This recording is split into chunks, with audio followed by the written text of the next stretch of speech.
Welcome to Profiles in Caring. Today coming from Cambodia, and specifically the ancient temple area of Angkor. Some say these stones are magic. Others say the stones are blessed. But what you'll see in the next half hour is that blessings are indeed happening in the shadows of these temples, thanks to some very human hearts.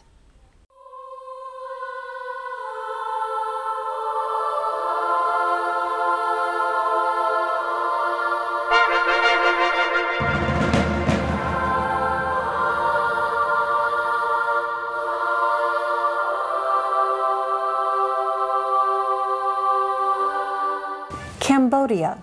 It is a country steeped in magnificent, ancient, and mystic beauty.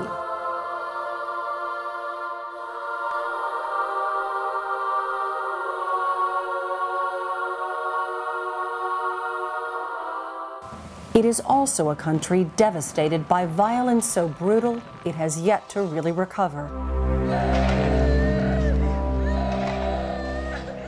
The Vietnam War enveloped Cambodia in a campaign that killed tens of thousands of people here and made some 2 million of them refugees. Then a 4-year reign of terror by the Khmer Rouge saw the massacre of as many as 3 million Cambodians, among them the family of Ponheray Ly. And then they sent all the family to the killing place. The killing place was the pagoda. There were many people there, and I went there the day after. And when I arrived there, my mom told me that I was too late to see my father for his last life. Ponheary's father was a teacher, and as an educated man, he was a threat to the uneducated, angry peasant army of the Khmer Rouge. They killed the group of the teachers, and they left 350 children and women in that pagoda. Yes, day by day, we count day by day, maybe tonight, maybe tomorrow night, like that. We count every day. But luckily we were in that place, in that pagoda, only 6 feet. And in that time, Ponheary endured incredible starvation, and worse, watched the ghastly slaying of other young people, helpless to stop it. Everybody heard his cry of pain, but no one could move, even his mother, because everybody wanted to survive. Ponheary and most of her immediate family did survive, but when the Khmer Rouge was finally overthrown, Cambodia was in ruins, physically and intellectually. But I think it's important to note that during that time, the late 70s, all of the brain power in that country was eliminated. During the genocide, the victims of the genocide were the educated people of the country. So in that generation, that all disappeared. Now the people coming out of that survived that genocide had to try to build the country over again. During wartime, it was still at war for 25 years after the genocide. So they're struggling through that. Nobody got an education during that time because the country was at war. So there was this big gap in education, and you see the country now and you can see the effects of that. It's in order for the country to become self-sustaining again, the education piece has to be laid down first.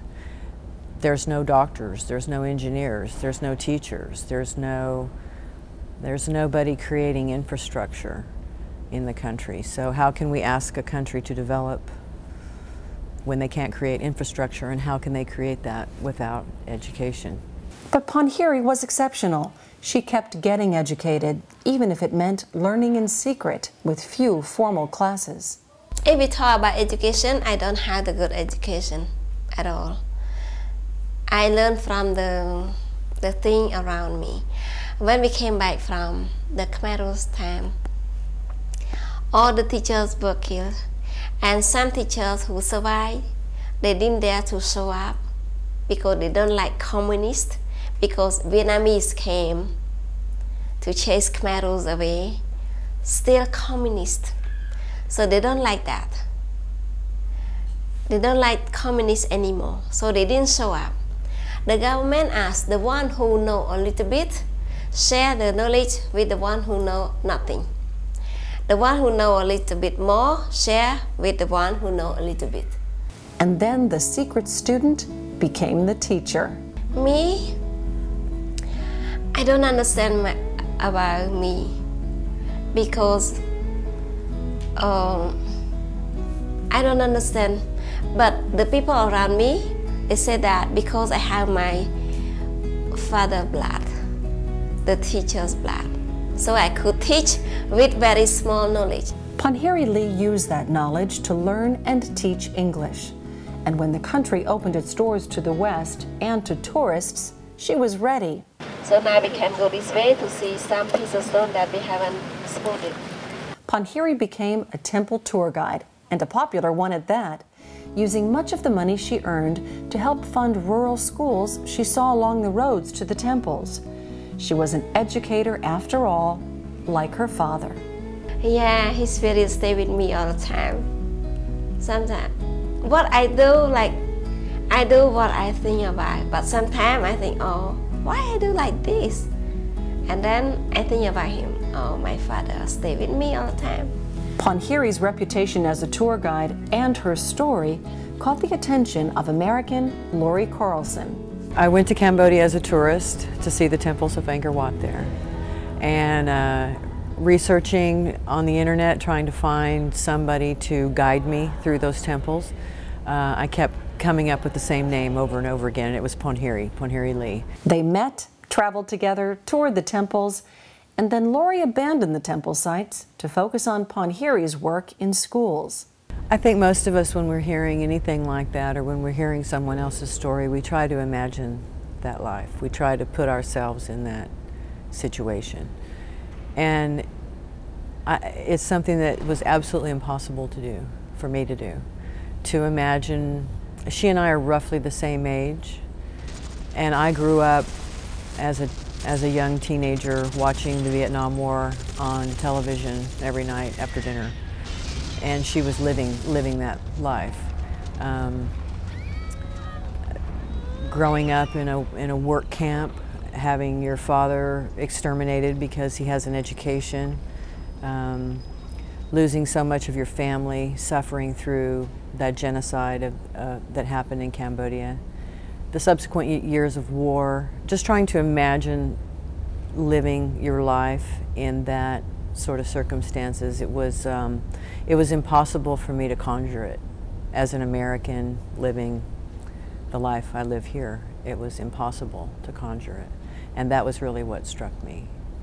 What neither woman could foresee was where their friendship would take them and how many children's lives they would impact. Profiles in Caring from Cambodia continues in just a few minutes.